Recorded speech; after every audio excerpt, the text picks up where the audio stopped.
Here is Bob. He owns a business. Bob had his uncle's cousin's nephew build him a website. Unfortunately, that website looks like a website that was built in Bob's uncle's cousin's mom's basement. Don't be like Bob. Let a professional build your website. If you want an affordable website that looks expensive and a website that can be found by your customers, visit don'tbelikebob.com and let them know you heard about them on this show to get 10% off.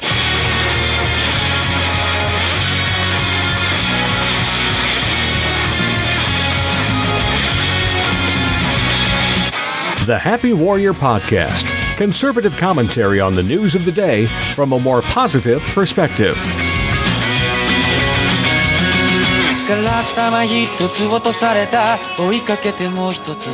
Hallo, meine Damen und Herren. Hello, sirs and madams. This is the Happy Warrior Podcast. I am your host, Happy Warrior Pete the Pischke. It is a delight to be here with all of you once again. Our weekly retreat into America to think about the ideas and arguments that are going on and where we want to take the future of this country. Of course, it is always a pleasure to be with you, and I thank you for taking time to listen to this, be it day, morning, evening, night. You know, if you're here on Earth, if you're in the multiverse, if you're in the nethosphere, if you're on one of the 7 levels of hell, wherever you are and you're listening, thank you. Today, I would like to look at several different news articles like we do. When I make these episodes, I often have to decide, do I want to talk about the news that everyone else has talked about?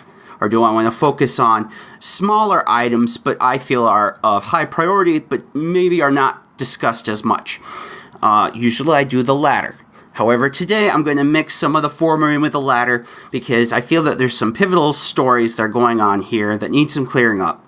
And I particularly want to look at them with you through the eyes and lens of a journalist.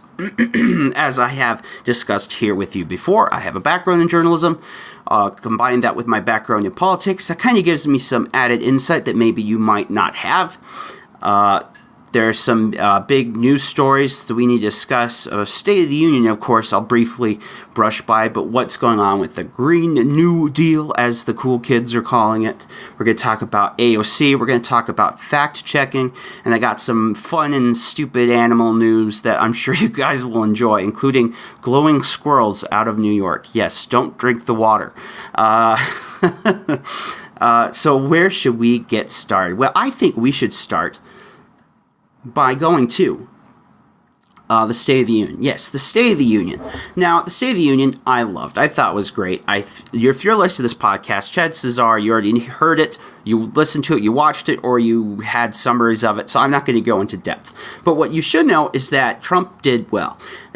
Almost every poll that came out put Trump in the high 70s of percent of Americans that watched it. They agreed with it and felt that Trump did a good job. In fact, CNN and CBS gave him what was it?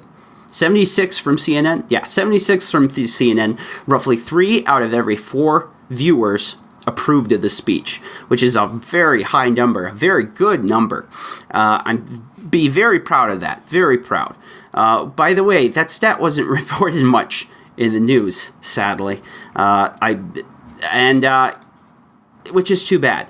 You know, you think with everything with President Trump going on, that his approval rating would be about where it usually is. So it's in the high 30s, low 40s. You know, basically President Trump over the last year, and for most of his time as president, does well with his core base, does decent with the Republicans, does horrible with the Democrats, and so-so with the independents. And he never really breaks out of that too often. Well, actually, you would think that because of the government shutdown, the way the news reported it, that President Trump's approval rating would be low, or at least it wouldn't get any better than normally does. But lo and behold, we find out just today that his approval rating is at the highest it's almost ever been, at least since the first year he started governing. This is pretty interesting. So Rasmussen reports, and this is through Rasmussen, they report that this is the highest he's been approved of in 23 months, and it's at 52%.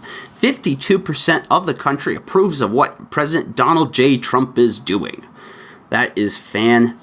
fantastic. And I'm that's fantastic for several reasons, but most of all, President Trump, I'm sure, is pleased.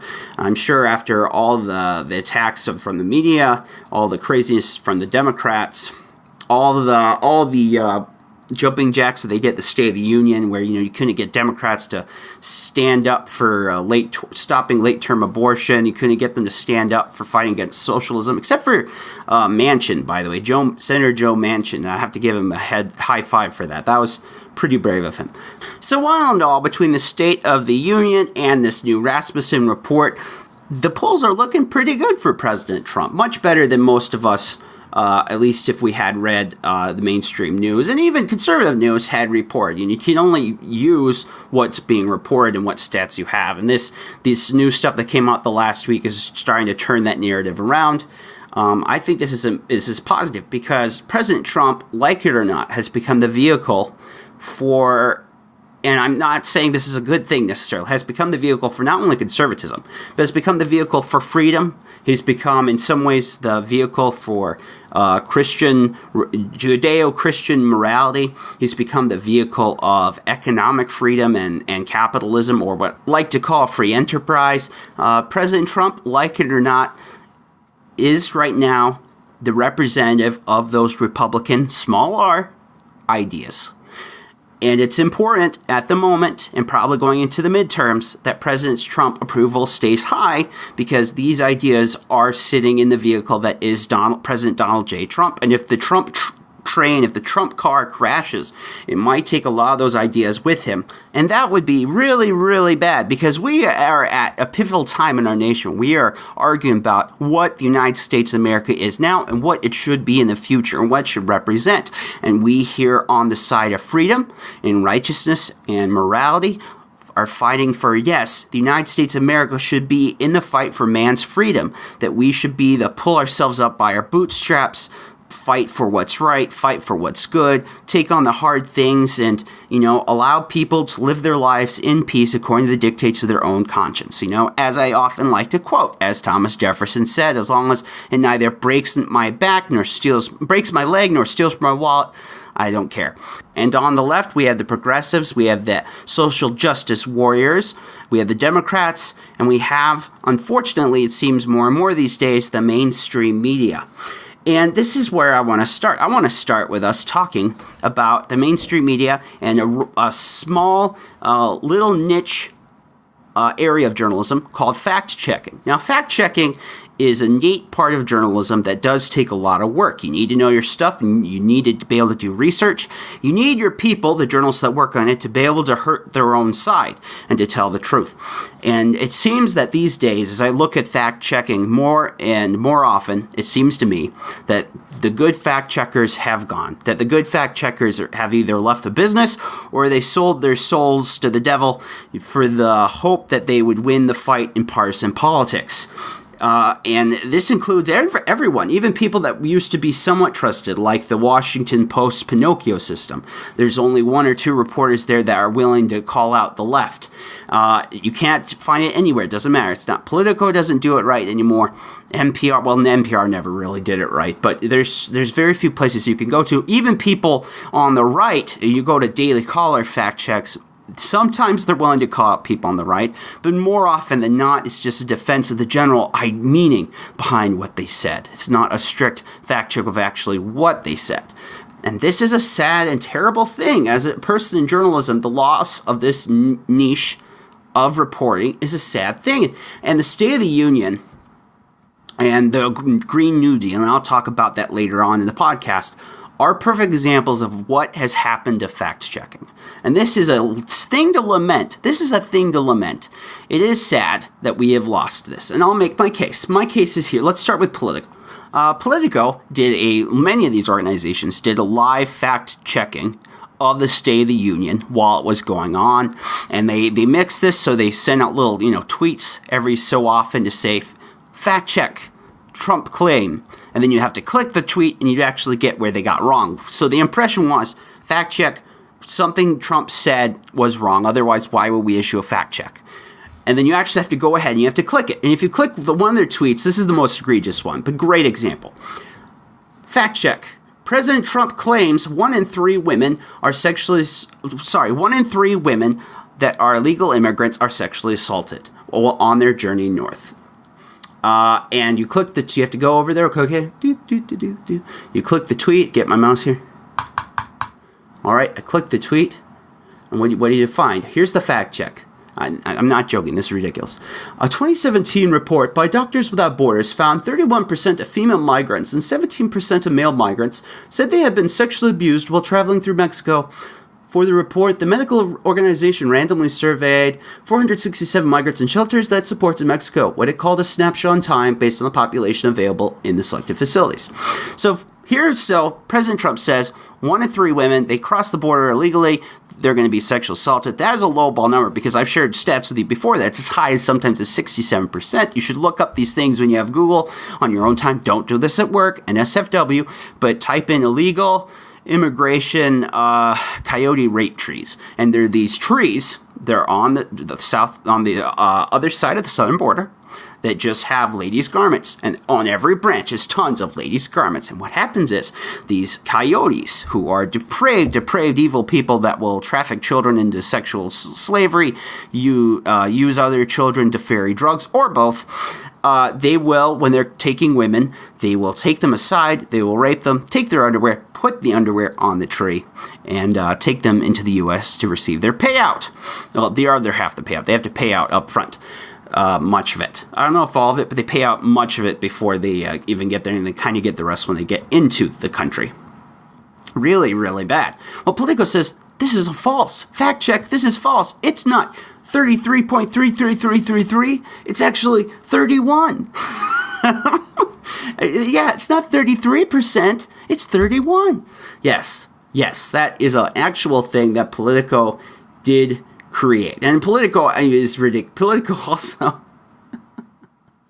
Oh my gosh. Even Politico, when another part of the speech, he talks about the evil thing that Governor Northam, he says New York and a New York governor and the Virginia governor came out and for baby infanticide, for killing babies after they were born. And Politico, they tried to fact check that as well. They said, here's what comments they said. They said, quote, such comments are eye-catching. Trump is referencing the controversy over Virginia Democrats' abortion legislation, which has sparked protests and put pressure on Governor Ralph Northam, who supports the bill, and made eye-catching comments about non-viable babies. Yes, that's a beautiful fact check.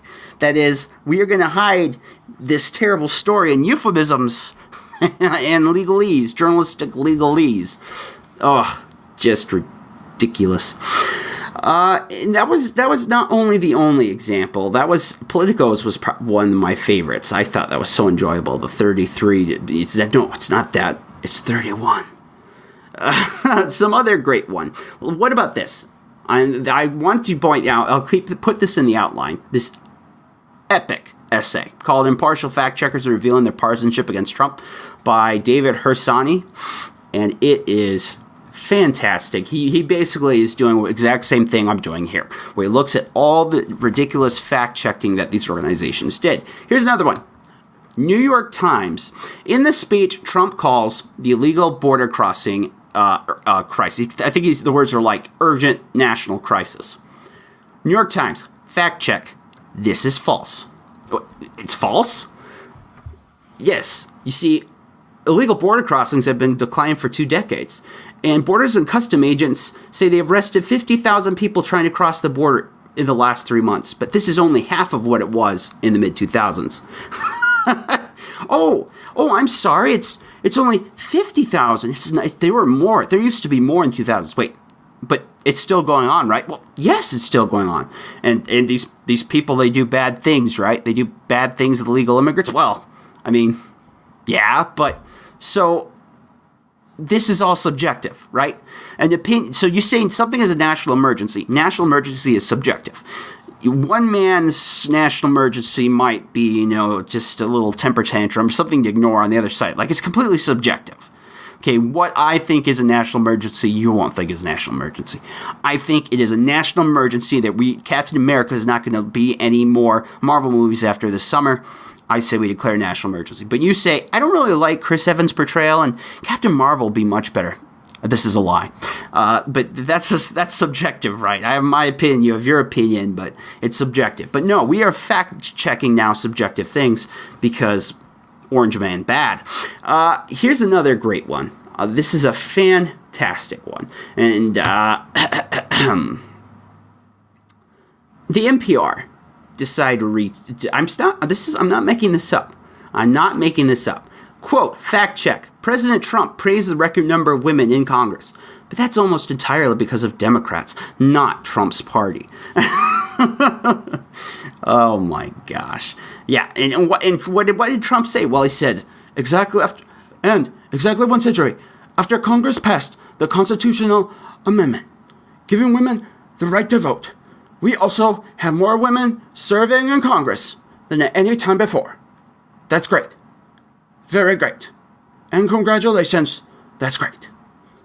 Yes. So did anywhere in that, did he say that it was Republican women? No. Was that fact check unnecessary? Yes, it was very unnecessary. This was just a way to swipe at Trump. So Trump says something bipartisan. NPR doesn't like it. They're saying, no, you're not allowed to like that Democrat women got elected. No, bad Trump, bad. No, you're wrong. Go sit in the corner, Mr. President. Yes, that was an honest-to-goodness fact check. Now, we're going to go to what should be, and what at one time was, the greatest fact-checking organization in U.S. newspapers, the Washington Post, with their famous Pinocchio system. When the President Trump decided to point out what was going on with abortion in New York and Virginia, the reporter put out a fact check. Now, I'm not sure. No, she didn't actually say the word fact check, but it was a fact check. She says, well, abortion legislation in New York wouldn't do what Trump says it does.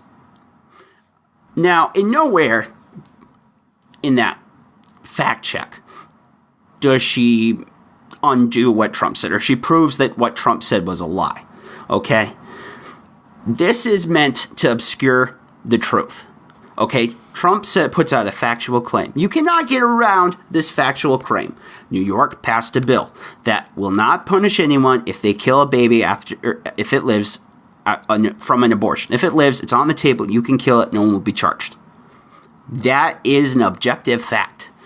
It is an objective fact that this will lead to more abortions. It is an objective fact that this protects abortion, especially particularly if by some miracle in my lifetime, the Supreme Court moves against it. Okay, they're hoping that this would still protect it. Those are all objective facts. You can't get around that. Look, you may not like it, you may love it, but it's an objective fact. Yes, the bill does what President Trump said it did. But this is just a way to obscure that fact. This is a fact check not meant to tell the truth. This is a fact check to tell a lie. President Trump says something true, and we don't like that truth, and so we're going to cover it up. Think of this as a fact check used as a euphemism. Like, there were fact checks that had euphemisms in them, but this is a fact check meant to cover truth that they find harsh and hard to believe. And it's because of this garbage, by the way, I want to point out. A relative and friend of mine says, oh, that's not what it does. That's not what it does. Those are lies. He was lying. And that's why would they believe that? Well, why would they believe? If you're on the left and you trust a source like NPR, the Washington Post, you trust Politico, and they say, well, that's not really what it does. That's not really what it says. Who are you going to believe? Are you going to believe Orange Man bad? Or are you going to believe your good friends at the Washington Post? And this is kind of similar. This fact check is similar to the others, and I'm going to steal, because the best example I did find was in this essay by David Hersani. So I'm just going to steal it, okay? So thank you, David Hersani, for doing this. I'll just read from it. He says, fact-checking a truthful statement by demanding that Trump highlight information that has absolutely nothing to do with his contention. His example is, PBS fact-checks a Trump tweet. The tweet says that the president is at 50% approval rating among U.S. Latinos. This is an increase of 19% over a year's time. The fact check says, yes, this is true. But this is only partially true. No, it's only partially true? What do you mean? Well, yes, the Latinos do like Trump. But you see, Trump is awful because he is not highlighting other negative information in the poll about him. That's right. So it says, well, yes, if Trump points out something nice in this poll, that's not enough. He has to point out all the negative things too. Otherwise, it's not true. Now, that is ridiculous. But this is, again, a fact-checking being used to confuse the narrative, being used to deny the truth and cover it in something else. This is a fact check being used as a political weapon. Now, fact checks have a long history in the United States and in the world in general as being used as a bludgeon.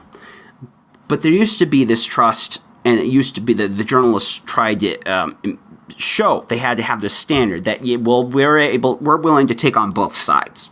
Okay, we'll point out when President Reagan screws up, but we'll also show when the Democrats screw up. We will tell you when people aren't telling the truth, the full truth. You know, I was about to say nothing but the truth.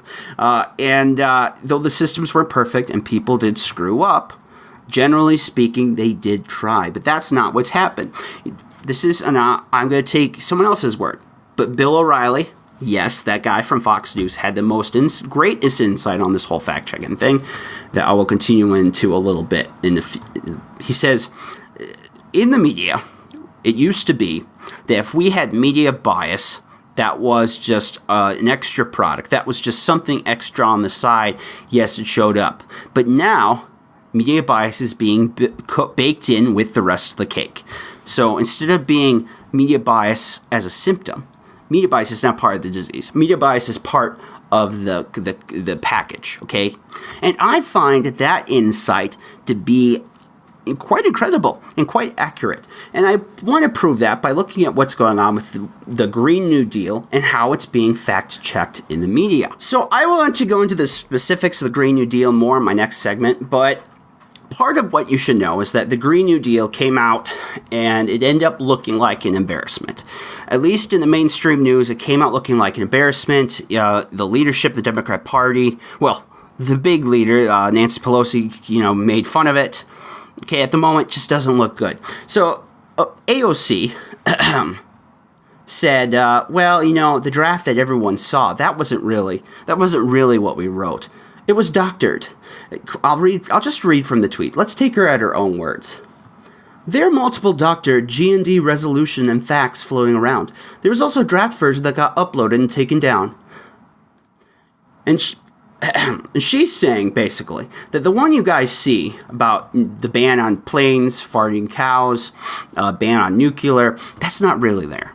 That's not really there. That's just a false draft that the people on the right are pushing. And the Washington Post fact-check her and fall on her side. They say, quote, "No one is proposing to eliminate all planes, cars, cows, oil, gas, and the military." And that is simply an out-and-out lie. Like, there's no way around it. That is a lie.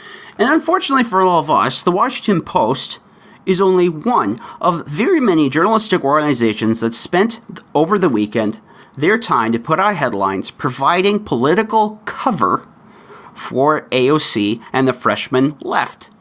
And I mean, they did media cover, not media coverage, okay? They protected instead of reporting. And sadly, one of the worst examples, and this should, I hope, get some people fired, because this is just disgusting to me, was Business Insider. And Business Insider, instead of laying the defeat and this foolish fiasco, and I don't know if it's a fiasco, I have some theories about the Green New Deal I'll talk with you about later. Instead of saying this is on AOC or it's on her staff, they says, here's the headline. Alexandria Ocasio-Cortez accidentally released a document that supported paying Americans unwilling to work, and conservatives attacked her for it. Now, if that was a small, partial truth, I don't know what is. Plus, accidentally released is just a giant lie. That is a straight-up lie, falsehood. There is an NPR fluff piece. She announced this. They asked her on NPR, point blank, people will say this is big government intervention. And the OC says, yes, it is. Isn't that great? And the Business Insider after doing this, had to force to clarify the headline by a little bit. But it isn't great. And the damage that they already did, you can't get around it. I think the new one is like, Ocasio-Cortez's Green New Deal provides economic security for those unwilling to work. It's garbage, but it's not much better. They got rid of, we'll get rid of the accidental, like they purposely let it wasn't accidental, but we'll keep the part where it just says she just wants to pay people who aren't willing to work. That's the same as welfare, guys. No, that's like the smallest piece of the Green New Deal. Anyone that's read this story at all knows that's just one small facet of a very powerful document. I wouldn't say big document. I mean, it's 14 pages, but I mean, powerful in wants to do, and if enacted, what it would do to our society. And it just kind of keeps going on and on. Now, there are a few people who are willing to come out and push back, but they are getting less and less support. So if you're on the Washington Post, you're at Politico, you're at NPR, you're at Daily Caller, whatever, and you want to be a fact checker. He says, I love fact checking. I want to tell people when someone's out on that line. I want to call them out for it. The support for this view of journalism is disappearing. And Salon even came out, and this is scary. This is scary for journalists. Salon came out, and I'll just read this quote. They said, fact, false check equivalence. Washington Post rates Ocasio-Cortez as bad as Trump. I'll read from the first two paragraphs to give you an idea what I mean. Fact-checking sites can provide an invaluable, if increasingly overwhelmed, public service. But fact-checking journalism presents something of a moral hazard. Implication being the existence of a distinct fact-check team alleviates political beat reporters from the responsibility of meticulously calling out spin and falsehoods on a routine basis. There are resource benefits to having a dedicated team focused on separating fact from fiction. However, this does not mean that fact-check journalism in the corporate press is free from the institutional pressures of, quote, both sides' objectivity, unquote. Precisely because of President Trump's unprecedented propensity to lie, there can be a latent urge among fact-checkers to find similar examples of dishonesty among the left to provide some semblance of fairness, and at times, these efforts can devolve into obtuse, bad-faith examples of nitpicking and false equivalence. Yes, Salon advocated the end of both sides' objectivity. Both sides' objectivity is what it says it is. It means that you try to balance left and right. You try to see the good from the bad. You try to see both sides of the story, which if you melt journalism down to a nutshell, responsible journalism is I tell a narrative, but I tell both sides of the narrative, and I don't paint, unless it's very egregious and there really is someone like a moral wrong, like a Nazi, like an Adolf Hitler. I just let the reader decide who's the good guy, who's the bad guy, or maybe there's no one. It's just a mess. What Salon is saying is that is wrong, and this is the new narrative in journalism. And it is the new narrative in fact-checking journalism. And this is what's caused that bias to be baked into the cake. Both sides journalism, both trying to be objective, is now looked as morally wrong. If you're a journalist and you're trying to tell both sides, you are no better than all those evil bigots on the right. That is the message that's being told. And if you work at Politico, if you work at Washington Post and you try to fact-check AOC, as Washington Post has tried. So in January, they did several times. They tried to give her Pinocchios. The media sphere and the political sphere and the people that are in your party, because journalists typically, especially in the mainstream, are on the left, they'll come out and attack you for it. They'll attack you for telling the truth. And this is a problem, by the way, on the right as well. I think if we see someone that's willing to tell the truth, even though we don't like it, we should support them. We shouldn't be attacked. Don't attack the messenger. If the messenger's telling the truth and they're acting responsibly, don't attack them for it. And this means that there's very little room for someone to be an honest broker in journalism. You want to be an honest fact checker. Well, how can you do it so? If there's no one willing to hold you up and protect you, and if journalism these days is making its buck on being partisan and acting as the politics apparatchik, what's the point? What is the point? And I'm sad this is happening because we are losing the idea in journalism that there can be something called objectivity, that there is an objectivity goal that you want to meet, that we need to try to tell the honest truth, broken apart from the desires and the influences, broken apart from all the incentives to tell a certain story over another one. We need, the idea of objectivity is being attacked. The very concept of it is looked down on in the year of 2019. And this is terrible. This is terrible. We all as a society are hurt by this, journalists foremost of all. How can we, if you want to be a journalist and you want to be respected in your profession, if all these people who at the Washington Post, they paid all this money to get a Super Bowl ad to protect journalism, how can journalism protect itself if we're only ever putting out a biased product? If we can't even tell the truth anymore, if we are attacked when we do by our own team, what's the point? And that's what's going to happen. This is where journalism is headed. Now, I hope that the pendulum swings back. Fact-checking becomes back in vogue in a couple of years. But for now, and in the near-term future, fact-checking is about useless. If you find someone online and they do an awesome job fact-checking, bookmark them, follow them, support them, message them saying, please, try to stay balanced. Please tell the truth. Please do tell both sides journalism. Do try to tell both sides of the narrative. And I guess I should tell you, the viewer, the audience, the listener, you should definitely be more careful than ever about where you're getting your news from and who's telling it to. Because we are living in a total media war. As I talked about last week, there is nothing and no one that will not touch politics. There is nothing sacred anymore that politics cannot touch. It doesn't matter where, it doesn't matter who, it doesn't matter when. The culture war is a total culture war. At least it is as of now. So it doesn't matter if it's even not, your favorite late night television comedian. Nothing is safe from politics anymore. James Corden tweeted this video, and it kind of went everywhere if you're on the left. And this was popular right before the Green New Deal came out. So no one's talking about this anymore. But basically in this video, it's Ocasio-Cortez bawling someone out on the House Oversight Committee. And the House Oversight Committee is kind of famous for being a place where people make political ads from.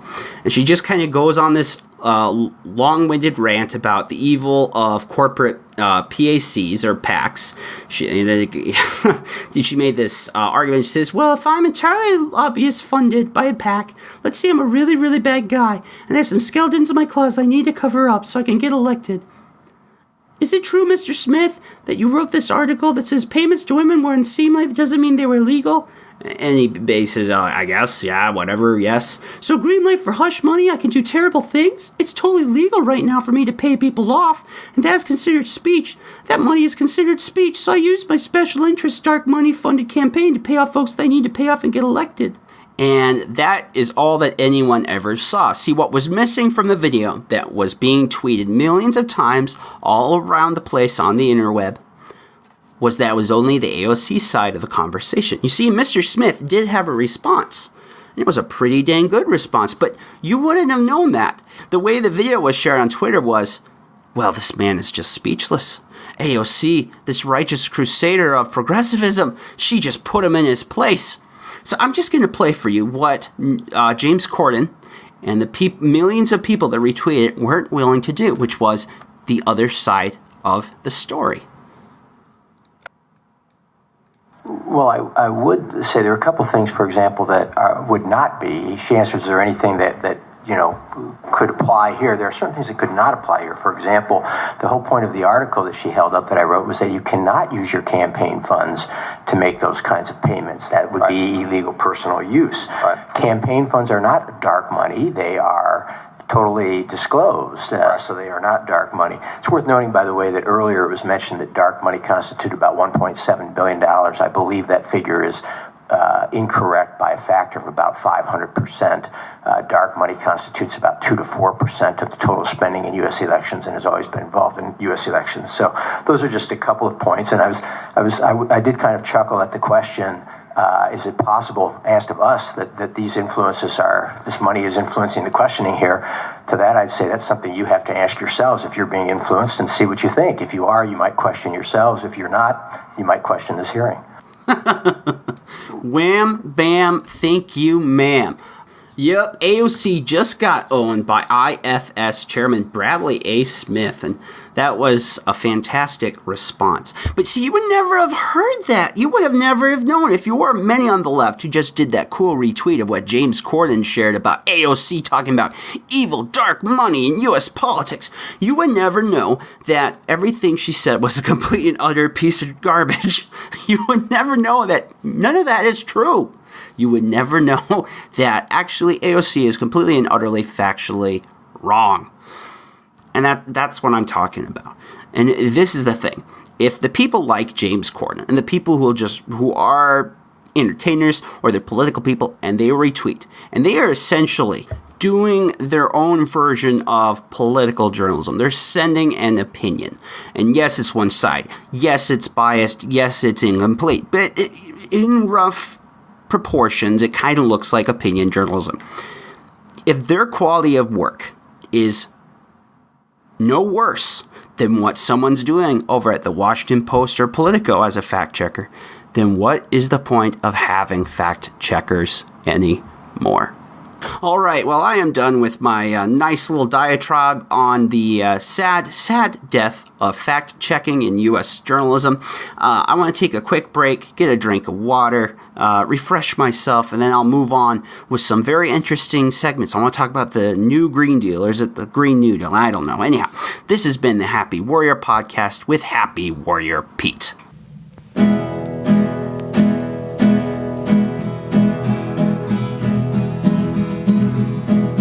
Gonna lay down my sword and shield down by the riverside, down by the riverside, down by the riverside. Gonna lay down my sword and shield down by the riverside. Study war no more. I ain't gonna study war no more. Ain't gonna study war no more. Ain't gonna study war no more. I ain't gonna study war no more. Ain't gonna study war no more. Ain't gonna study war no more. I'm gonna put on my long white robe down by the riverside, down by the riverside, down by the riverside. I'm gonna put on my long white robe down by the riverside and study war no. All right, everyone, I am back. Thank you for that break.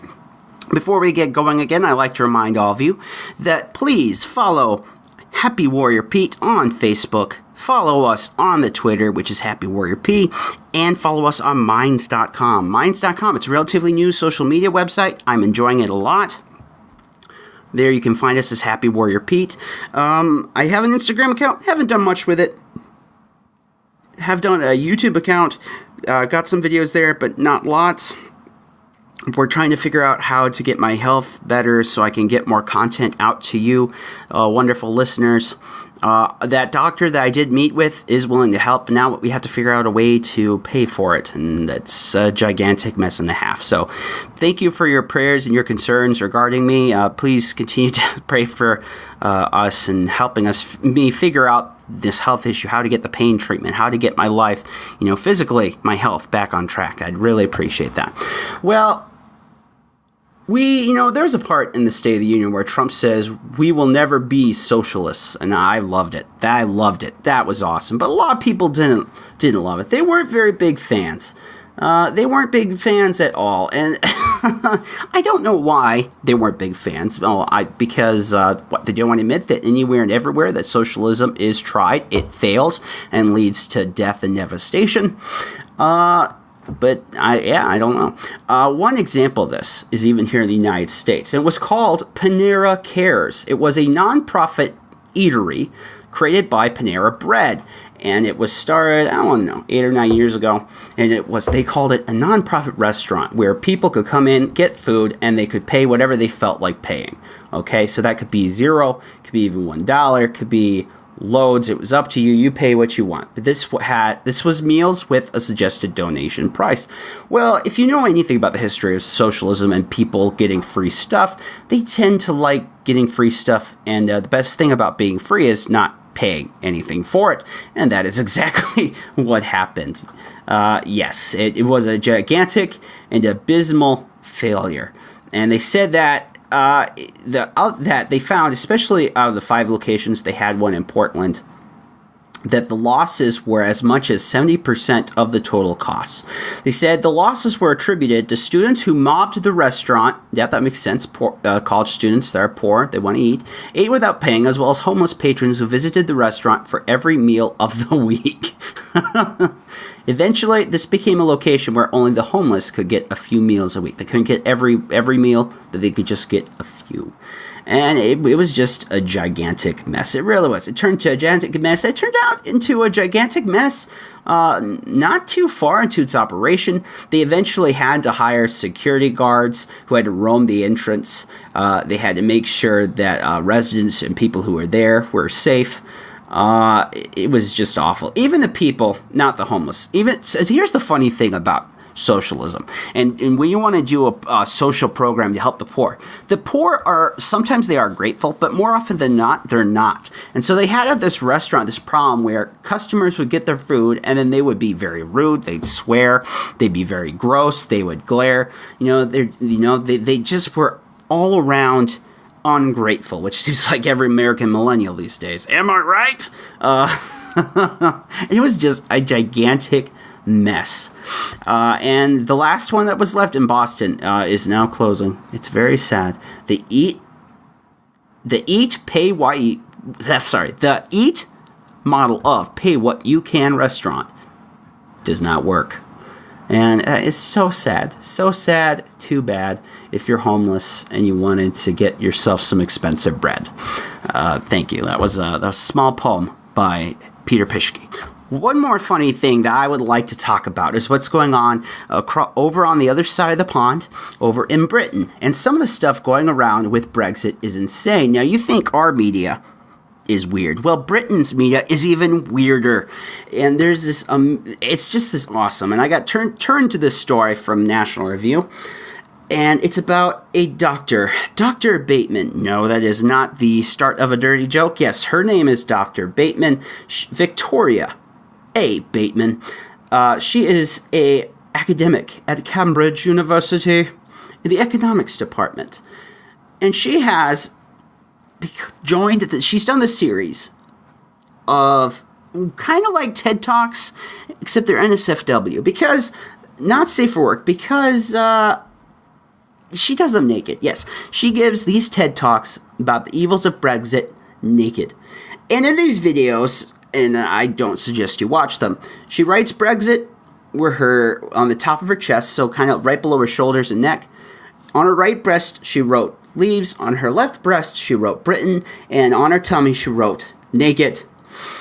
And I haven't watched the video myself because I really don't want to watch a naked economics professor. Apparently, it's just not all that interesting besides the nudity.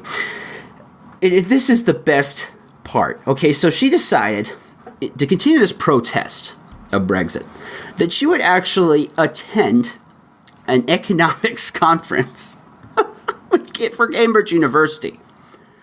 And here's what happens. This is a quote from the Telegraph story. Miss Bateman, a lecturer, has researched the development of the European economy. She sat at the 2-hour meeting without anyone mentioning her nudity. They just went on with a normal meeting about typos and marking.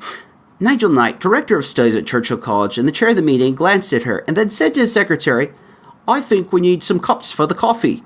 And everyone else just stared straight ahead. That's fantastic. I love that. With the British, this might happen here, where we're so polite, we are not going to point out the elephant in the room. There's a naked economics professor in here whose name is Bateman. Okay, whatever. And it gets better, guys, because she took her trip on radio. Now you say, Peter, how do you do a nude interview on radio? Well, I don't know. But she tried, and she decided to do it where it was live on the web. And then they also took pictures. And it was on BBC Radio 4, not that that means anything to my U.S. listeners. And she was just got in the studio. She took off her clothes. And while she was in the studio and talking with the interviewer, she challenged Conservative MP Jacob Rees-Mogg, who is a really cool dude, to a naked debate about Brexit. Yes. Yes, it is a fantastic story. I love this. This Cambridge University loon that debates and talks and rants about Brexit naked. That is just so fantastic. Well, where are we going from here, ladies and gentlemen? Well, I want to talk about the new Green Deal because everyone else gets to. Why can't I? Yes. Now, if I had to summary the Green New Deal, I have two theories I want to push to you. Okay, theory one is this appears exactly what it seems. An ill-timed document created by a bunch of happy-go-lucky leftists who ended up believing their own hype, put out a half-baked legislative proposal and basically screwed it up big time. Okay, that is the narrative that's basically going forth right now at the moment from the honest brokers. And if I had to, Occam's razor says that is the one to go with. I am not totally certain, though, that this isn't actually a deliberative move by the freshman left, particularly AOC, to keep attention on them and their name in the media cycle and to cut. See, my theory here is this, and I'm not sure it's true or not, so I'll just shoot it to you and you tell me what you think. I think this is a classic game of realpolitik, where she is espousing something not because she necessarily believes in it, she does, but more so what it can be used as a tool. See, this shows up. And it makes the right and now it looks like the mainstream media go crazy a little bit. Okay, the Sean Hannity's, the Fox News, they talk about AOC, they talk about the Green New Deal all day and night. It's all everyone wants to talk about. AOC is in the limelight. At the same time, the true believers on the left, and particularly those that don't always pay attention a lot, like millennials, this is a boon to them. They see this and they believe that the AOC stands for them, that she's a true believer, she's their white knight, she will fight for them, she won't just capitulate to the realities of politics and have to, equivocate, kind of have to make deals and compromise. And she is someone that will stay on the hill to die on that is leftism, that is social justice and progressivism. This also has another neat effect. It cuts the support between the Nancy Pelosi Democrats and the AOC Democrats. The old Democrats that would vote for someone like Al Gore, the Democrats that probably voted Trump, they don't like this. And Nancy Pelosi comes out and she puts down the Green New Deal.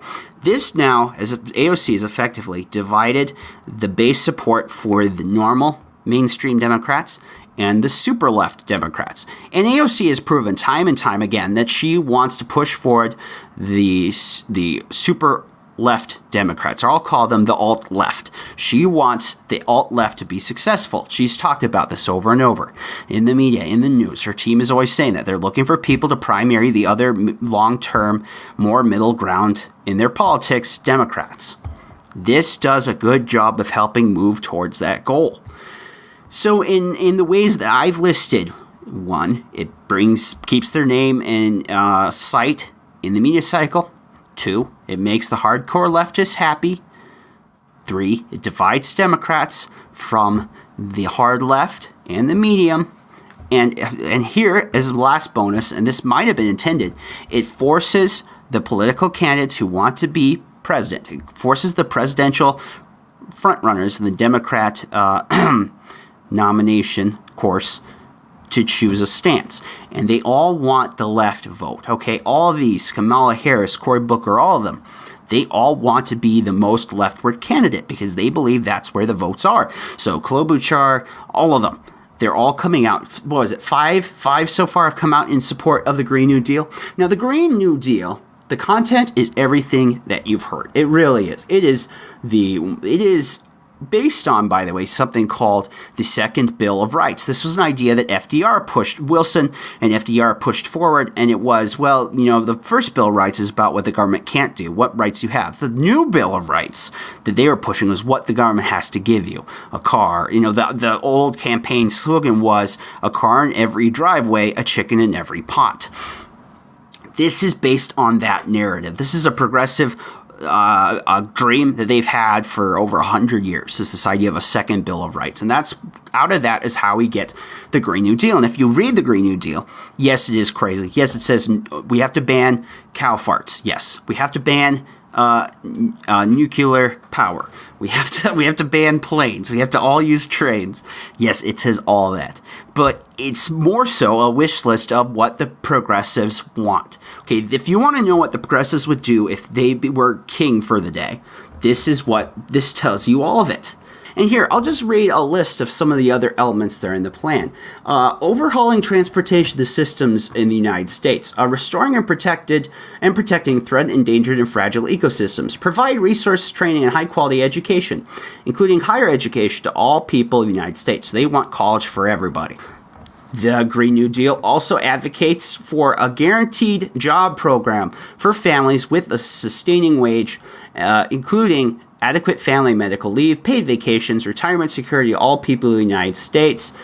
And it also makes a couple things about racism, sexism, yada, yada, yada. It is a Christmas wish list of everything they want on the left. It's seriously super duper radical. Now, one of the things I've seen, and it is kind of fun to make fun of. I get it. It's funny. It is funny. But one of my favorite writers, Jonah Goldberg, had this line. He says, "It is not a very serious proposal, but the worldview behind it is dangerous." And he's exactly correct. So yes, this is a clumsy attempt of a progressive wish list. But this is dangerous because it's a worldview that's being pushed, and there's not a lot of pushback in the mainstream media and the left. There was some. But when they did push back against it, was more on how clumsy it was. It was more on some of the weirder aspects, like, you want to pay people who don't want to work. But the idea that they would want to put us in this 1984 environmental utopia, this apocalyptic scenario, is pretty much being ignored. And it's a worldview that's very dangerous. When you have 5 of the headrunners for the Democrat presidential nomination, and they are saying that, no, I'm more for the Green New Deal than you are, that's dangerous stuff. I mean, on the face of it, yeah, I don't think they're going to destroy and demolish every building and try to retrofit and build buildings that are completely energy efficient. I don't think they're going to outright ban coal because I don't think they have the whims to do it. But it's scary to think if they're given the opportunity to push these ideas, they will. And I'm not even talking about the financials. Like, this idea that we're only going to have renewables. We're thinking that's as a minimum, and this is a lowball number, will cost us at least $7 trillion by the year 2030. $7 trillion. Other looks at a similar system could also be $13 trillion or more. Some people have pointed out that if we install at the rate that is necessary for a plan, that this would cost us 14 times more than the U.S. average has over the last 55 years at the peak rate. That's how much it would cost us to put out that much electricity. So it's one thing to build it. It's another thing to run it. And per volt of electricity, renewables are much, much, much more expensive. It's an insane proposition. But here, that's the problem. The true believers are the ones that are in charge. So everything you've heard about this is correct. Everything you've heard about how crazy this proposition is correct. Yes. Yes, it does ban cow farts. But banning cow farts is funny. Banning airplanes, not so much. And us trying to ignore the economic devastation that a plan like this would incur on our country is insane.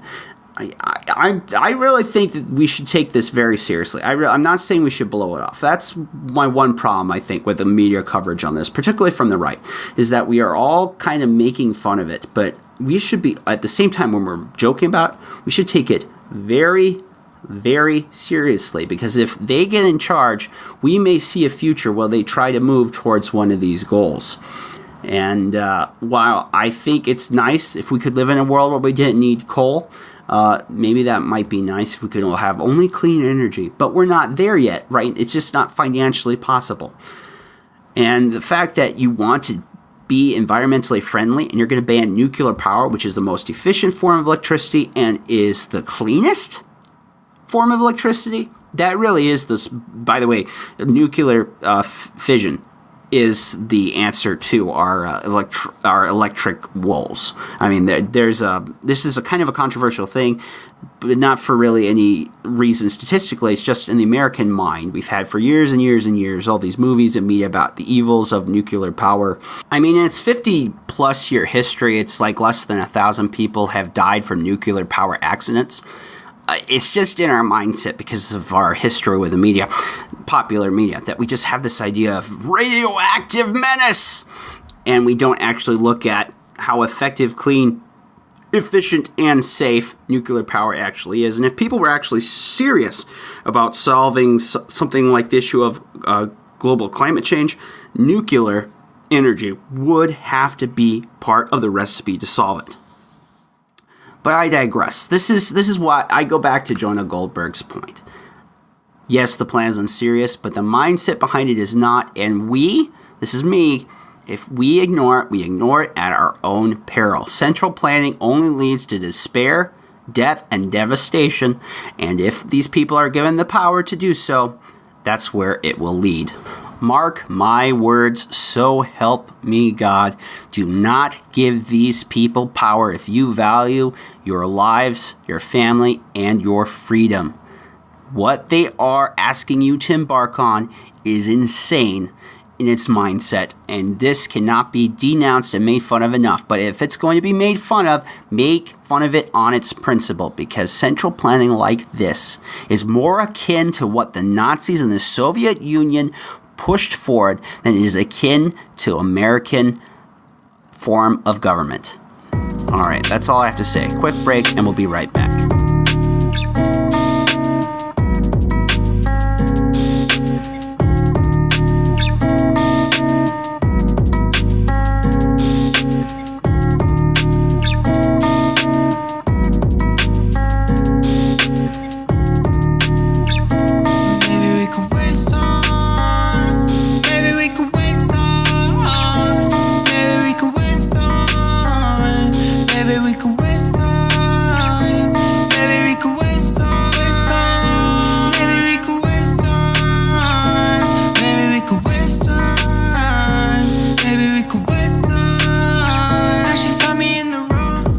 Here I am back. I think we'll just go to my stupid animal fun stories, and we'll do that. We need a breath of fresh air, something fun, something to cleanse the palate. And I am here with the cure to what ails ya. Yeah, I'm going to start with this cool story that's going around the webs, the tech webs, the animal webs. This is from Gizmodo. A fish just passed a mirror test for self-awareness. But what does that mean? So there's this fish. It's called a cleanser wrasse. And it passed a mirror test for self-recognition. So what is the mirror test? The mirror test is this general idea. How do we find out if something is conscious or not? We're going to test the animal, and if it can recognize itself in the mirror by this mirror test, that means the animal is aware enough to understand that that is its reflection. Generally speaking, scientists did not think that many fish or fish at all could pass this test. They thought, says even the study, a lot of people think fish are vacant animals with 3-second memories.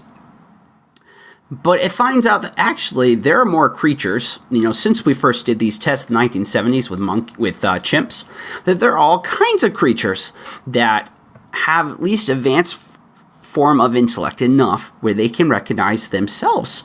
It's incredible. Some of the great examples include magpies, elephants, dolphins, crows, apes of all kinds. Fish though, we weren't certain. I think fish. They just kind of seem dumb. And I've done fishing. I've had pet fish, fighting fish, goldfish. They do not seem all that bright. But apparently, this wrasse does pass the test. It does have at least some self-awareness. And this is a pretty big thing. This is a pretty interesting break in science and research, and it changes our understanding of what it means to be self-aware. And when we're eating our sea bass at Perkins, how much awareness did that sea bass have before it ended up on the plate? That's what we're asking. What does this mean even for ethics? If you throw the lobster in the boiling pot of water, is that cruel and unusual if that lobster has some self-awareness? And that's the kind of questions this study is asking. And it's not the only study that's going around. Another fun story, also from Gizmodo, Project Deep Squeak. Yes, you could ask yourself this. Aims to decipher what mice and rats are really chattering about. So, talk about the fish. There was this old Scooby-Doo cartoon where the aim of the bad guys was to stop this study because this guy figured out how to talk to fish using like this translating device. And he'd say something and it'd translate and the fish would understand and the fish sometimes could talk back and Scooby would go, hello fish. And they'd go, wah, wah, wah, wah. And the fish would understand, go blah blah blah blah blah blah, but come back and be like, "Hello there, Scooby." It was stupid. Well, this is the mouse version in real life of that. It's called Project Deep Squeak, and the goal is to translate what the heck are those mice and rats saying. It's kind of a cute little study. They're using software. They're trying to mathematically figure out a vocalization pattern and what it means. And I love the name Project Deep Squeak, and I hope it works out for them. I'll keep that one in the outline because that one's kind of fun. I think you guys will like this. So let's move over to one of my favorite subjects, dogs. I love dogs. I have the best dog. And there are two things about dogs I want to talk about. Number one is dog DNA testing. It's off the charts. So there's human DNA testing, like the Ancestry.com, they have the Ancestry test or the 23andMe. But now consumer level dog testing is now coming for dogs. And these can be used a couple different ways. They can find out about their pedigree. They can use this to find out about medical conditions.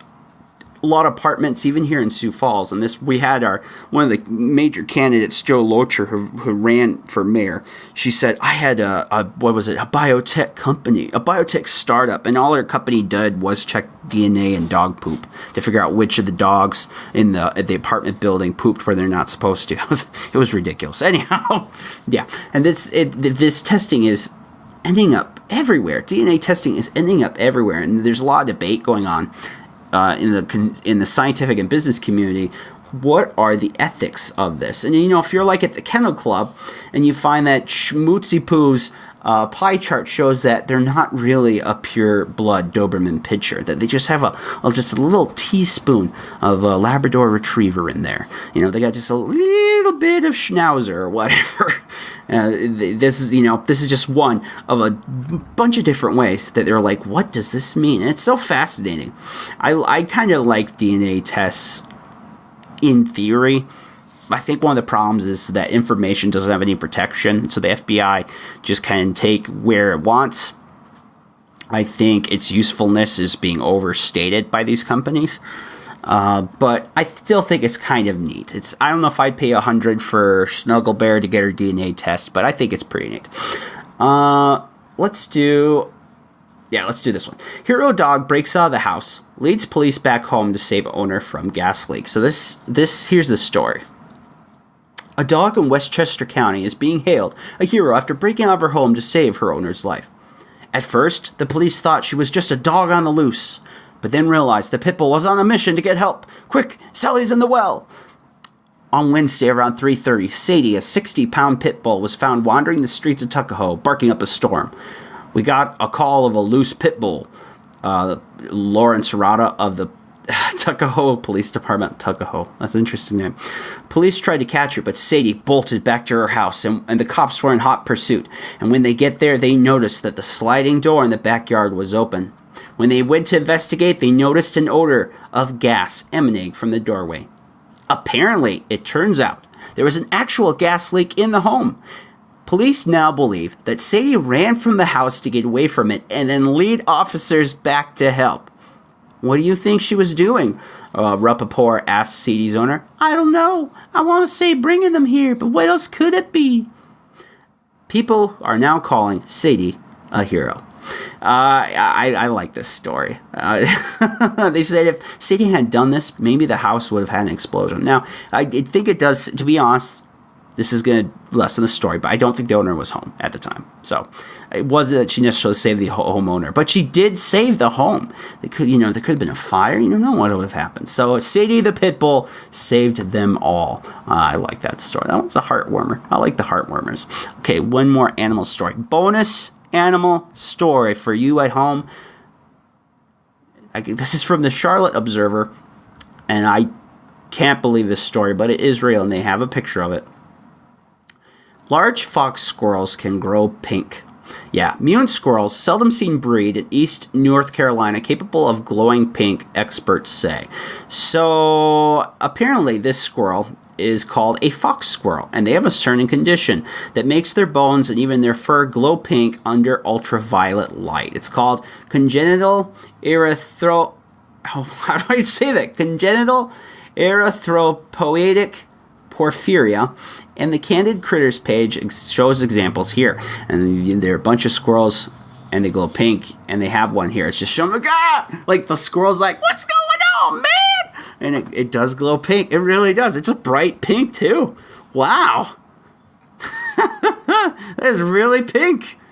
Man, that's embarrassing, though. If you were that squirrel, you're like, I don't know what happened. So leave me alone. I'm so embarrassed.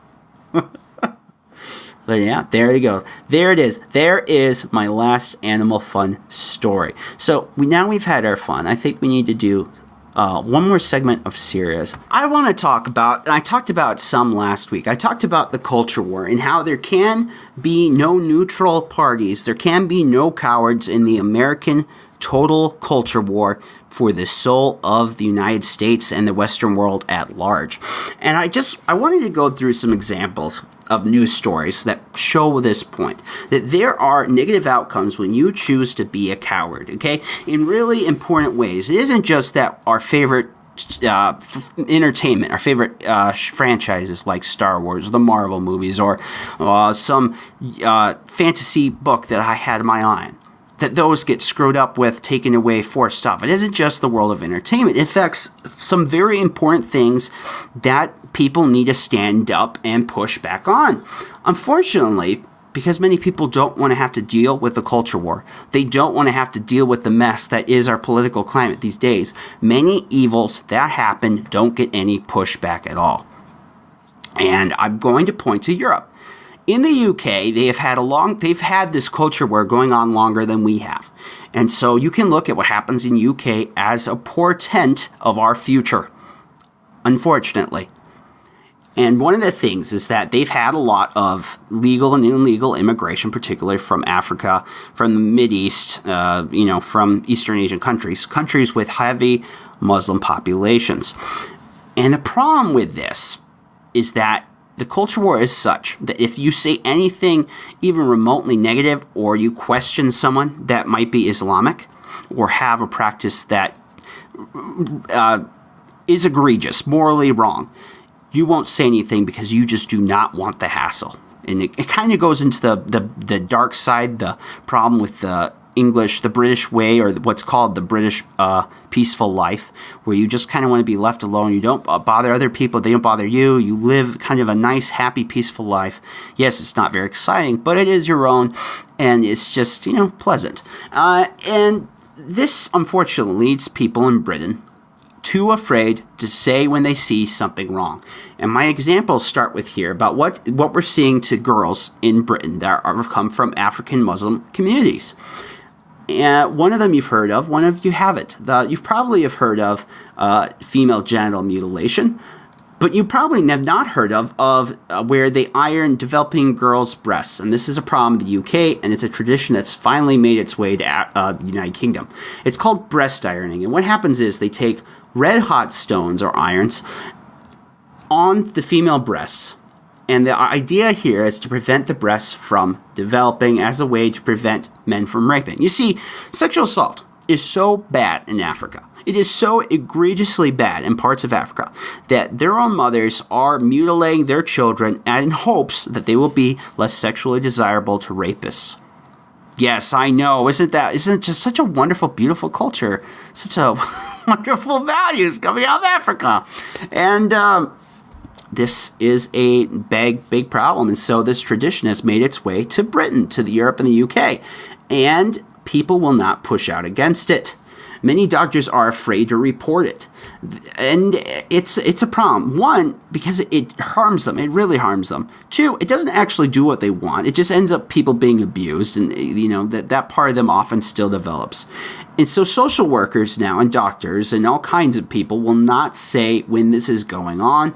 In one town in England, in Croydon, they've already had 20 cases in the last year. And this is just a small British village. It's messed up. It is messed up. But they can't get, they can't get any, if they wanted to stop people doing that, they have to get prosecutions. But they can't get any prosecutions for the British police if no one will report it. When they do, the people of Britain are put aside and told that they are being culturally insensitive. Quote, and here's from an activist that's trying to fight this practice. She's from Africa. She's an African. The British people are so polite in the sense that when they see something like that, they think of cultural sensitivities. But if it's a cultural practice that's harming children, any harm that is done to a little girl, whether in public or in secrecy, that person should be held accountable. The other thing, female genital mutilation is on the rise, and it's the same exact reason. People are too afraid of being branded racist, which in the Western world, including the UK and the US, being branded a bigot, being branded a racist is about the worst possible thing you can be said of you these days. People are really, really worried about it. And quote, this is a different subject in a different article from a different outlet. But listen how similar it is. Quote, people are worried about cultural sensitivities. They're worried about being branded racist, and so they're reluctant to intervene. And they are pointing towards female genital mutilation.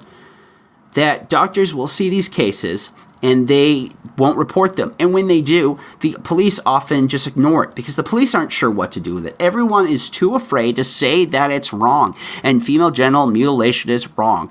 Breast ironing is wrong. They are wrong. They are physical, sexual abuse. They are evil, wrong. Stop. Okay? They're just wrong. They're plain wrong. They're morally and objectively awful and wrong. But people are too scared to say anything about it. They think that at least 180,000 girls throughout Europe are going to experience genital mutilation, and 60,000 in England alone. And that's just a guess, because people will not report it. Okay, all the data they say is anecdotal, because we just don't know. But they think there might be quite a lot of it. And this is the problem with the culture war. In important ways, on important things, we talk about entertainment and things that we enjoy. But in very important things, we have to put our feet down, especially on things like this. And in the UK, they just won't. In the UK, it's gone so bad that they are now locking up people who make social media, who complain on social media. This is a true story. Mother 38 is arrested in front of her children and locked in a cell for 7 hours after she called a transgender woman a man on Twitter. Yes, a woman called another person on Twitter a man. They dead named them. And then she was arrested by police in front of her children. Her DNA, her photograph, and her fingerprints were taken, and technically she still remains under investigation. This happened on December 1st. Her laptop and her mobile phone were taken, and they still, as of yet, have not been returned. That's insane. This quote, I was then detained. So let me see. She says this first got reported on this form. She said she was served a court order, and the Daily Mail looked into this. So it's true. The court order that bans her from referring to her accuser, a man, claimed, quote, I was arrested in my home by 3 officers with my autistic 10-year-old daughter and breastfed 20-month-old son present. I was then detained for 7 hours in a cell with no sanitary products, which I then needed, before being interviewed and then later released under investigation. I was arrested for harassment and malicious communications because I called someone out and misgendered them on Twitter. When the Daily Mail goes to the police, say, hey, what the fetch, guys? They say, oh, we take all reports of malicious communication seriously. And this, unfortunately, is only one in the latest string of cases where it's being reported off and on. And it's hard to find them always in the exact British press. You often have to go to social media or YouTube. Sargon of Akkad did a really great job of reporting a few of these, where this is happening, where the police is acting with a heavy-handed way on what essentially is free speech issues. And they're arresting people, they're threatening, they're harassing, they're taking their kids because they may be a bigot, because they had a toxic debate online. It's insane. It's insane. It's ridiculous, because in the alleged engagement, in the actual papers about why she was arrested, quote, she is also allegedly have used accounts of two names to harass, defame, publish derogatory and defamatory tweets, including referring to, and I'm not going to name the lady, to her as a male, saying she was racist, xenophobic, and a crook, and mocked her as a fake lawyer. Oh my gosh. But that's what I mean, guys. You have to push back on this, because when you don't, it leads to this community, this culture where you aren't allowed to push back. In Europe, there's a survey that came out and it looked at anti-Semitism, the growth of anti-Semitism in Europe, and it is growing. And sadly, it's growing more so on the left than it is the right. And that I believe they're referring to as political left and right, not U.S. Political left and right. But because the European system of left and right is different. It comes from the French, where the right were the people that were for the French king, and the people on the left were the Jacobins. And so in both modes, it's still kind of a bigger government situation going on. It's not like in the U.S. where it's freedom versus big government. It's big government versus big government light. Anyhow, the survey published by the Jerusalem Center for Public Affairs found that anti-Semitism is on the rise. And it's scary. They said that 90% of the European Jews polled declared they had suffered some form of violence, including threatening and offensive online messages, phone calls, comments, gestures, along with physical assaults. 30% identified the perpetrator as someone with an extreme Muslim view, 20% as someone with a left-wing political view, 13% as someone with right-wing political view.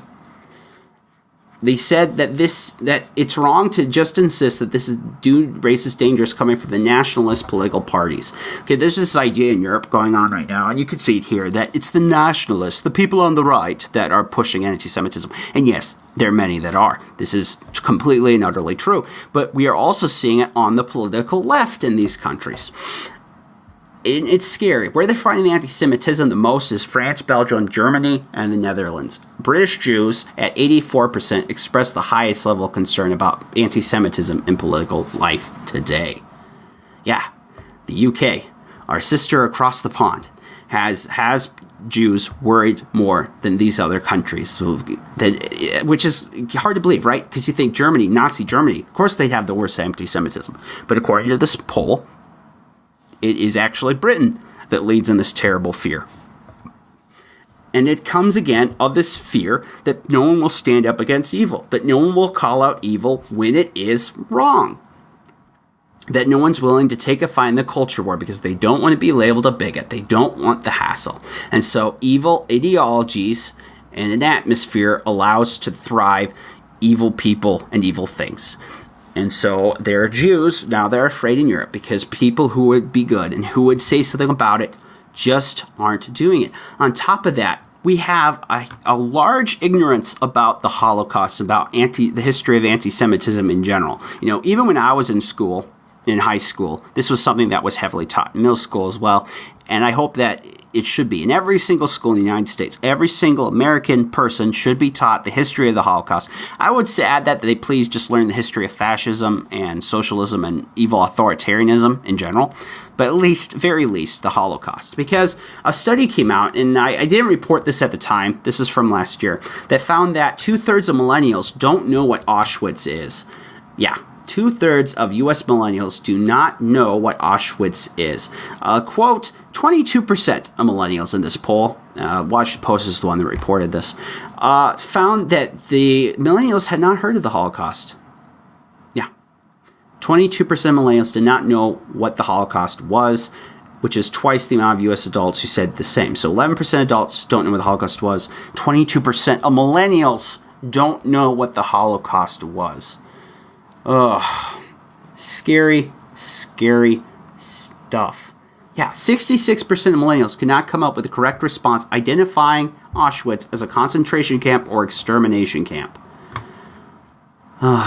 Scary, scary. Yeah, what is it? It's like Auschwitz alone had like 1.3 million people go through that camp. Oh, just insane. And this goes back to this point. The culture war is important. I think I overfocused last episode in the culture war about its effects on the mainstream culture, but I didn't really I didn't pinpoint on how it affects the most important things of all. And this really is the problem of bigotry. And it's also another kind of bigotry, the bigotry of low expectations. I think we have, as a culture, have gone so far away from keeping ourselves to high standard, to fighting real injustice where it shows up, and teaching our children and ourselves to recognize what real injustice is away from something like, it's a microaggression. Oh, they made a little smirk when they said something. Oh, their voice. Oh, I'm so hurt, so offended. And when we have people where they, we're just letting women just mutilate their babies' genitals, whatever. But that's not where they're talking about. But, the microaggressions. I can't handle it. It's scary stuff. It really is. I mean, you hope we could get around this. You really do. I just don't know. So here's what we could take away from this. And I have some other things I could talk about on the same subject. But in your own life, if you're hearing me, talk to your kids and make sure they know about the Holocaust. If your kids do not know what the Holocaust was, teach them about it. Maybe you want to share with them Diary of Anne Frank. You could watch the episode Band of Brothers where they liberate a concentration camp. I just watched that over the Christmas break, and I could not watch it without crying and tearing up. It is so powerful. It is so incredibly powerful.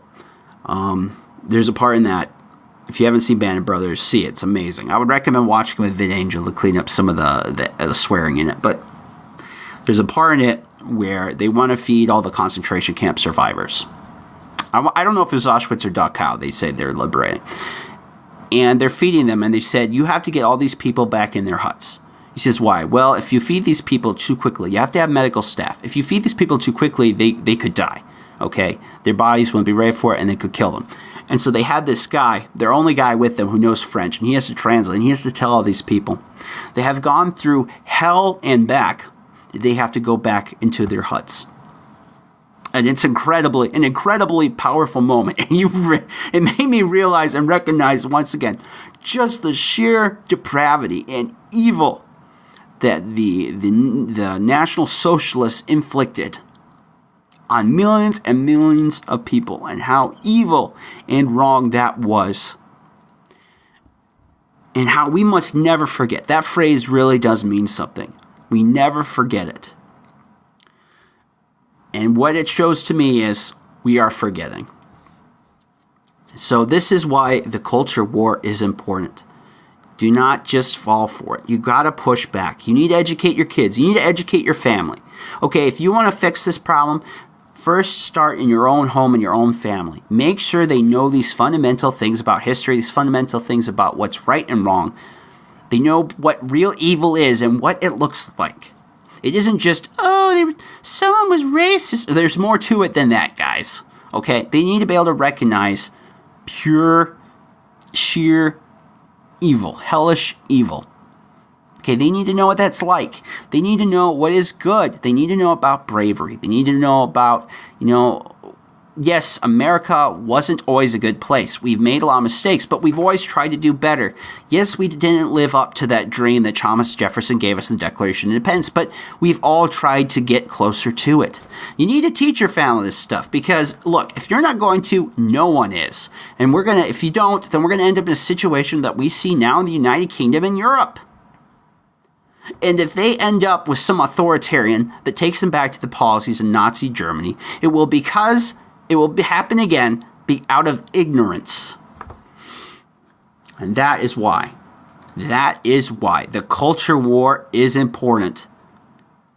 As I said last week, do not give those culture warriors from the social justice left even an inch. Don't give them an ounce of your energy or time. Push back, fight back. Teach the truth. Stay to those Judeo-Christian principles, that Scottish Enlightenment principles, those principles put forth in Declaration of Independence and the Bill of Rights and the Constitution. Teach them. Stay with them. Stick with them.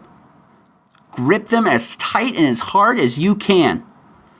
And try to teach your family and your children to do the same. Because, guys, if America isn't going to be a nation, if the West isn't going to be a society for good, it will be a society for something else. And God save us. May God have mercy on us if we decide that we're not a society for good anymore. But that's something else. All right, I want to take a quick break. Then I'll do some fun stuff, and then we'll end it here. I know that was a heavy note to end on, but it feels really important. It feels like to me that in the UK, that could be our future. And we need to try to learn from their failures, and so we don't repeat them here.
Well, let's end off today with some good news, some good nerd news. Now, I was going to talk about a little bit about the Liam Neeson thing, but I get a weird feeling about, so I'm just going to put that on hold and maybe talk about next week.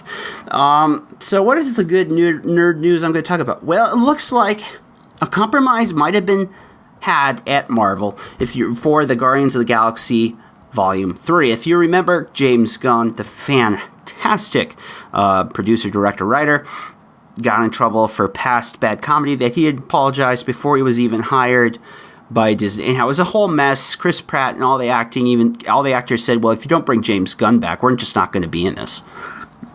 Chris Pratt said it. Dave Bautista said it. A bunch of them. Well, it looks like the compromise is the Guardians of the Galaxy Volume 3 will use the script James Gunn wrote. So James Gunn won't produce or direct, but it will be his script. I hope this is true. This is Chris Pratt is putting this forth, this idea. And he says that the script is, quote, it's off the chain. Yeah, I have it. It's so good. He says, I think it's in the nature of the Guardians of the Galaxy to come together and get the job done, and that's what we'll do. I am looking forward to it. I love the Guardians of the Galaxy movies. I love those characters before they became a Marvel movie. And the Marvel movies, it's pretty different. It's just, it's pretty different from the comics. The comics are good in their own right, but at least before the movies. And the movies took an obscure third line Marvel property that not very many people cared about, and turned into the franchise you almost care as much about as you do Iron Man, Captain America. Now it's fantastic, and it's because James Gunn's work in his movie that it's the reason that is. So it just seemed crazy to me that Disney would kick James Gunn off because the social justice mob didn't like him for a joke that he had had apologized for years and years and years ago. All right, so what else? Well, I got some more Marvel news. Marvel is going to create 4 animated series. I do not know if that's good or bad because the current Marvel animated series are garbage. Okay, so here's my problem with Marvel. Marvel, before Disney bought it, had 2 really great animated series. One was, and what was it called? The Spectacular Spider-Man. And then they had this other show called Avengers: Earth's Mightiest Hero. Both were amazing. They were anything you could ever want from a Marvel animated series. And then they fired those guys when Disney bought Marvel. And the new Marvel shows are terrible. they're just so boring. They're not well animated. The voice acting is off. They're not funny or interesting. They're just boring. So I don't know if this is great news, but they're going to come out with 4 new shows. One is called MODOK, Hit Monkey, Tigra and Dazzler Show, and Howard the Duck. Yes, we're getting a Howard the Duck TV series. He says the 4 shows will culminate in a special called Marvel's The Offenders. MODOK is usually a villain. It's this weird floating head that has this kind of like tiny arms, tiny legs, and he's a super villain, super smart. Hitmonkey is like this assassin gorilla that's mentored by a ghost, and I don't know Tigra. Well, I know who Dazzler is. Oh, so Tigra must be another X-Men. And Howard the Duck, of course. Everyone loves Howard the Duck from the amazing George Lucas film. Oh, but yeah, there we go. All right, so here's one more thing. Let's do this. Cookie Monster had an AMA on Reddit. If you don't know what an AMA is, I can't help you. It's Ask Anything, essentially. Ask Me Anything, AMA. And Cookie Monster, gotta call them. And you could ask them on this, supposedly, anything you wanted to. So I'll just read these and you do my best Cookie Monster impersonation. Question 1. How's the rent on Sesame Street? Cookie Monster. Me think you confused. Rent played on different street. Me think Broadway. Cookie Monster, I have watched you my whole life, and now my toddler loves you. We especially love your Number of the Day song. It's the best. My daughter's favorite number is 8. What's yours? Me favorite number is also 8, as in me ate the cookies. Cookie Monster, what's the best way to get crumbs out of your fur? Cookie Monster. Me usually have them as snacky for later. Nom, nom, nom, nom. Cookie Monster, my 7-year-old daughter is about to start selling cookies for the Girl Scouts. Do you have any advice for her? Cookie Monster, don't eat the product. That's funny. And look, some of the quotes here are just like, I love you, Cookie Monster. So someone says, I love you, Cookie Monster. Cookie Monster says, me love you too. Astronaut Cheesecake, you a snack that out of this world. Oh yeah, that's the name of the person is Astronaut Cheesecake. Let's do one more. Cookie Monster, will you post more on Reddit? This place is better with you. Me come back as long as me eat. Me come back as long as me eat. Sorry, one more time, I got this. Me come back as long as me don't eat computer. Oh man, that's fantastic. I love this. We need more. We need Cookie Monster stories every single day. You cannot get enough Cookie Monster stories. I mean, they're the best. They are the best. All right, and that is it, folks. We have just hit my 90-minute mark. This has been so much fun. We talked about some heavy stuff today. We talked about the new Green Deal. We talked about why fact-checking is dead, and that is a sad and sorry thing. We talked about how millennials really are ignorant about everything. They are as awful as you have heard. That's not what we talked about. Well, it's partly. We talked about like how things are in the rise in Europe because people aren't willing to call them out when they're evil and wrong, and how we don't want that here in the United States. The things I talked about with you that are serious. The things I talked with you that weren't. I hope you learned from it all, and now you too can share with your friends and family these important topics and issues that should matter to you. I will continue to work an outline, post on Facebook, Twitter, and Minds, and continue to try to reach out to you guys. Thank you so much for listening, for sharing, for helping this podcast to grow. Please keep me in your prayers as I try to figure out a way to pay for health insurance or get health insurance so then I can see my pain doctor and get real treatment. Thank you to my producer, Robert Mehling, for all his work, for his encouragement and help and editing, and just for the fantastic Sioux Empire Podcast Network. If you are not listening to it already, well, you should try it out. You might find that there are some other shows on this wonderful network that you can enjoy. And that's it. Thank you to all our troops who shed their blood, sweat, and tears for our sacred liberties and for making this country the great place that it is. You are all awesome. God bless you, and have a good night. Thank you for listening. The Happy Warrior Podcast, hosted by Peter Vaughn Pischke, produced by Robert Mehling, a production of the Sioux Empire Podcast Network. Learn more at happy-warrior.net. 僕に疑われてる必ず僕らは出会うだろう同じ鼓動の音を目印にしてここにいるよいつだって呼んでるからくたびれた理由が重なって揺れる時生まれた意味を知る存在が続く限り A production of theSiouxEmpire.com